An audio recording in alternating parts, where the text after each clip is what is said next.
Welcome back, players. I'm Jack with 36 Cancel, and this is Coco the Weiss Cat.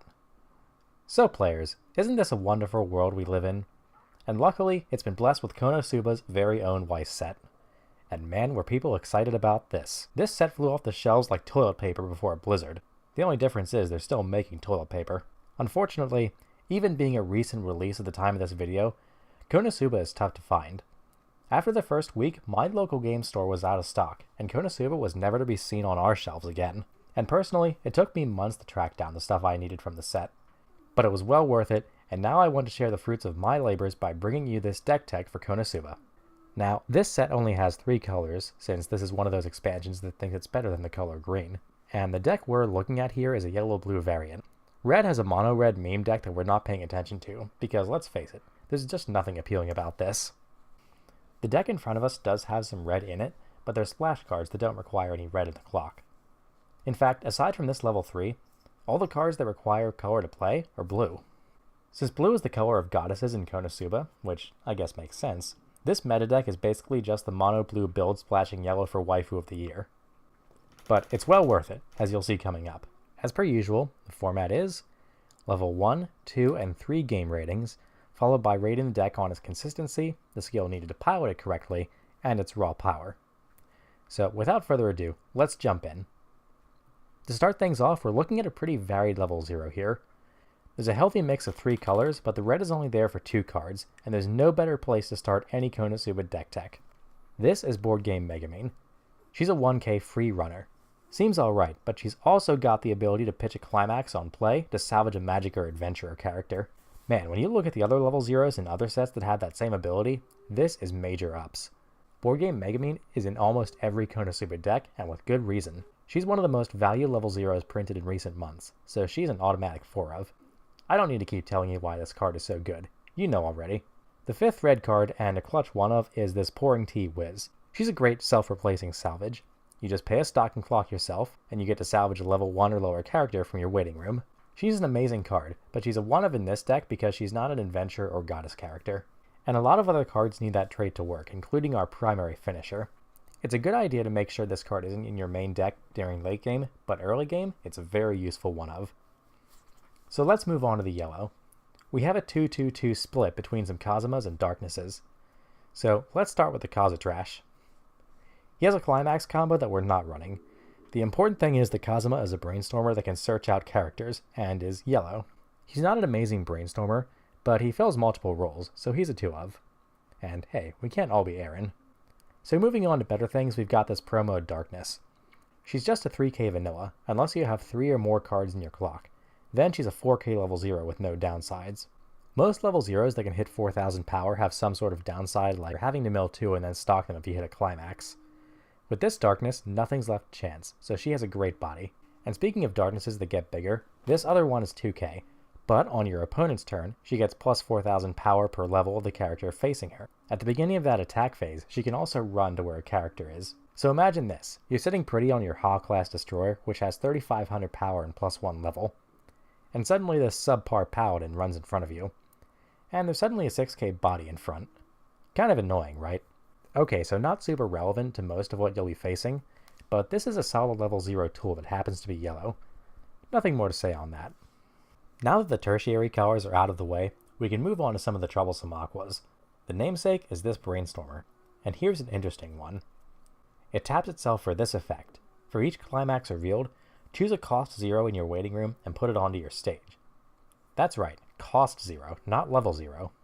So anything that costs 0 comes onto the stage with no downsides and untapped. And if there was ever a disgusting deck for that kind of effect to be in, this would be it. And we'll be seeing why in just a second. But ask yourself this, why play early playable 1s when all my level 1s can be early played? The last level 0 in the suite is this Winter Close Aqua, aka Significance of Killing Snow Sprites Aqua. She's a 2500 with a free clock tutor. You just clock a card from your hand and search for any goddess character. No stock, and no guessing. She's not a plus 1 tutor, but if there was ever a tutor that wasn't plus 1 but was still amazing, this is it.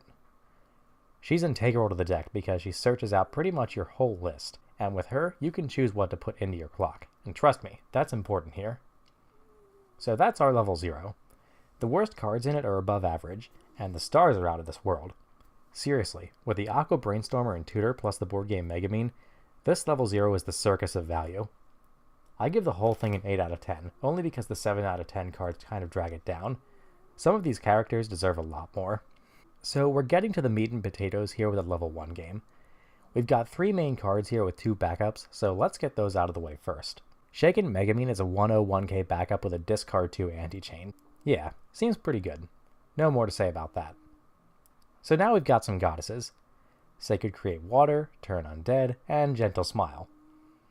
All of these are 1-0 bodies, so your level 1 won't drain your stock portfolio. Let's start with the only real climax combo in the deck, which is this Heiress. She's a 1-0 4500 that gets plus 1500 when you play a climax.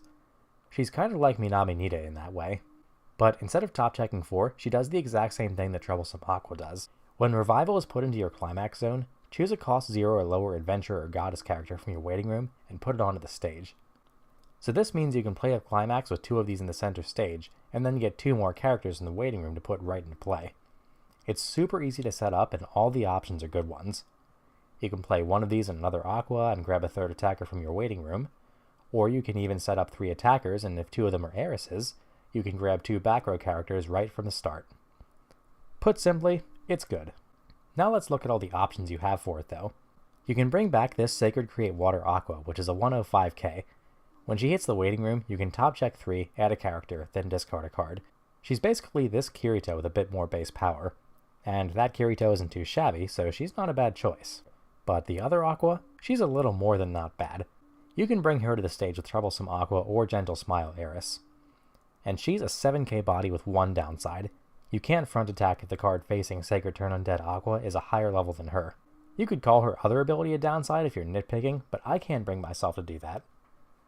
When she reverses her opponent, it goes to memory.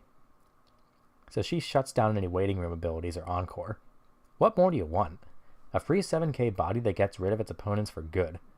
This Aqua is a real problem for any opponent. With climaxes and backups, she becomes a solid wall that no one can run into and come out alive. So that's our level 1 suite. Frankly, all of these cards are great. They're far and above just being good cards. This Aqua is one of the most powerful free bodies in English Weiss, and this other Aqua is modeled after one of the most popular cards in SAO. And with this Heiress to bring them to the stage at a moment's notice, there's no reason to give this level 1 game any less than an 8 out of 10. So the level 2 here is just 2 characters and 2 events. This is another Aqua that's a level assist and an Akatsuki rolled into 1. She's the exact same as this Cat Saith Xenon. It's relatively good value, but arguably there are a lot better things to play in the deck and use your stock for. But this event is a different story. When Senpai appears, you can choose 2 of your goddess characters and give them this ability. When this card goes to the waiting room, bring it back to the stage in its previous position as rested. So basically, save them. Spend 1 stock and save 2 goddesses. Not bad bang for your buck considering almost all of the deck has the goddess trait. We'll see how important that is when we go to the level 3 in a second. But for now, let's rate the level 2 game a 7 out of 10. And we get to move on to the level 3. We've got a 4-3-1 split here. Let's start with the outlier, which is this Aqua. She's a tech 1 of, and she's got some pretty cool effects. The primary reason she's in the deck is for her first ability. When you play her, you can pay a stock. If you do, your opponent chooses 2 climaxes in his waiting room, then takes the rest of it and shuffles it into his deck. So basically, it's a compression killer on a stick. Aqua also has a climax combo with Resurrection, where you play the climax, you can pitch a card, and then choose a character in your clock to put it somewhere on your stage. It's a stage heal like Levi has with Wings of Freedom, but much like that Levi, this isn't the part of the card that really gets focused on, even though it is really good. And finally, she can't be backed up against. All in all, Aqua is a great tech card that really helps you close games. But how does this deck close games? Well, allow me to introduce you to Blessed with Kind Encounters Heiress. A 3-2 9500 that salvages on play. And if that Snow Sprite Aqua is in your clock, she has early play. Seems pretty alright, but we're not even to the good part. When the character in the middle position of your center stage attacks, you can pay 1 and discard 2 cards. If you do, reveal the top card of your deck. If that card is an adventure or goddess character, stand this card. pay 1, pitch 2, and take a roughly 80% chance that this card will restand. Now that's money. This, folks, is an early play, self-replacing restander. This Heiress is no joke. You don't need a climax combo, you don't need to reverse your opponent, you just need to reveal the character on top of your deck. If you lay her down at level 2 and she survives into level 3, the value is just out of this world. And with Senpai Appears, man is that easy to pull off. You can even lay down 2 of these at level 2, and then save them both with Senpai Appears if you need to, then restand them again next turn. The bottom line here is, Heiress is dumb. Personally, I think Heiress is one of the best level 3s in English Weiss ever to be printed. I've seen this card knock people from 1-4 to 3-2. If the restand hits, it's just devastating. A lot of decks have early plays, but what other deck can early play its primary finisher? As soon as you hit level 2, you can basically play your level 3 lineup and blow out your opponent. And speaking of playing your level 3 lineup at level 2, let's move on so I don't jerk off to this Heiress all day. We're closing the deck list out with this Darkness. She's a 3/2 8500 that, so long as you have 2 other characters, gets plus 1500 and can't be chosen by your opponent's effects. She also has early play on the condition that your opponent also has a level 3 character. Her third ability is that at the beginning of your opponent's draw phase, you can choose a character to gain plus 4000 until the end of turn. So something's going to get big. And her fourth ability, because 3 wasn't enough, is Darkness Specialty. If damage during this card's battle isn't cancelled, you can pay 2 and discard a card. If you do, reflect the same amount of damage back. I wouldn't swing into her if I had a choice, let me tell you what. Other than being a huge deterrent to restanders and attacking in general, she's a great way to pump up your Heiresses since they're a bit small. It's expensive to use her reflect ability, but hey, there isn't much in Weiss that lets you win the game on your opponent's turn. So seriously, this level 3 suite is off the hook. We have an early play restander, a defensive early play reflector, and a compression killer with a stage heal. I have to give it a 9 out of 10. I'd lean towards 10 out of 10, but I don't think it's quite there.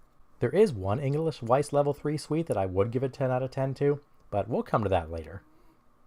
But if I was into decimals, it might be a 9.5. So this deck received really high ratings for pretty much every level. So how does it play? Well, piloting this deck when you're drawing your opening 5, you're looking for Board Game Megamine and Darkness. They're your better openings. If you don't have a strong level 0 start, don't be afraid to discard a few level 1s since they're so good at coming back to the stage. Even then, your primary search engine doesn't require stock, so laying down Snow Sprite Aqua is no loss either. And keep in mind that Troublesome Aqua can give you an early start on level 1. Having one Revival Climax and a Gentle Smile Heiress in your hand by the time you hit level 1 is your primary goal, as that really sets you up for the rest of the game. There's a good chance that you will, and if that's the case, then laying down the combo and raising Sacred Turn Undead Aqua from the waiting room is pretty much your game plan. If not, no big deal. Your level 1 suite isn't a bad wall to lay down and slam some damage in. As soon as you hit level 1 and you have a field, the rest of your game plan is early playing Heiress. So you're looking to make sure that you have a way to get Snow Sprite Aqua into your clock, as well as an Heiress to early play. There are a lot of ways to get these cards in your hand, but just remember that Heiress isn't a magic or adventurer. So Board Game Megamine can't get her. But this Kazuma and your Snow Sprite Aqua can. And you only need one Heiress to set up. An amazing chain with Heiress is to play one, salvage one, then play it, and then salvage either an Aqua or a Darkness. And remember, if you have 2 of these out, even though they trigger at the same time for their restand ability, you pay the cost and resolve the ability one at a time. So if you pay for one ability, then uncover a dud, you don't have to pay for the other. Now, one thing we didn't go over is how important the event Senpai Appears is. Since it only takes one stock to make sure that 2 early played Heiresses stick around, you should always keep one in your hand if you find it. If you haven't seen it, salvaging a third Heiress might not be a bad move either. With this, you transition into your ideal endgame. You can ride on the Heiresses you early played for as long as it takes to finish your opponent. Getting to play your finishers early puts you pretty far ahead. Now, if you need to go on the defensive, Darkness is always an option. But really, your finishing move is to put an Aqua in the center of these 2 Heiresses, ruin your opponent's compression, and then swing 5 times. To ensure that you can pull this off, don't get too trigger happy with your early plays. If you're planning on restanding twice at level 2, that's -4 cards. Make sure you have enough resources to actually finish off your opponent. Primarily, make sure you have enough to swing with 2 heiresses and a climax. So if your hand looks like Senpai Appears, Aqua, and a climax after you swing for the first time with your heiresses, you're all set. Surefire ways to tutor them out are also acceptable. And that's it. This is Blue-Yellow Konosuba, so now let's rate it. Starting with skill, I give this deck a 6 out of 10. Honestly, the hardest part about piloting this deck is knowing how to set up tutor chains and turn the cards in your hand into the ones you need. There's a lot of characters that are good on their own, and the climax combos are fairly simple to execute. Setting up your early plays are easy, and keeping a field going isn't tough with these Aquas. Now for consistency. And this deck has a lot of options here. It has tutors for all of its major pieces, discard and pay outlets for stray climaxes, and strong salvage and card advantage abilities. Barring the worst circumstances, there's not a lot of reasons for this deck not to get its game plan going. I give it an 8 out of 10. And finally, we come to power, and I think this should be fairly obvious by now. I can hardly stop talking about how good some of these cards are. I think Konosuba, particularly this deck, has some of the best level 1s, 0s, and 3s in English Weiss. With the Eris Restander, the Memory Aqua, and the running Megamine, there's no question about my rating here. It's a 9 out of 10 for me. So what's the takeaway here? I think the numbers make it pretty clear that Konosuba is a deck to be reckoned with. Since it came out, the cards were in high demand, and for good reason. You'd see post after post on multiple Facebook groups asking if anyone had the prime cards for this deck. And it feels awesome and powerful to play. And for the most part, things will go your way. If you try this deck out, prepare to feel like a goddess with a strong cult following. Konosuba, in my humble opinion, is one of the most powerful decks currently out there in English Weiss. So, good luck with it. Well, that's all, players. Peace.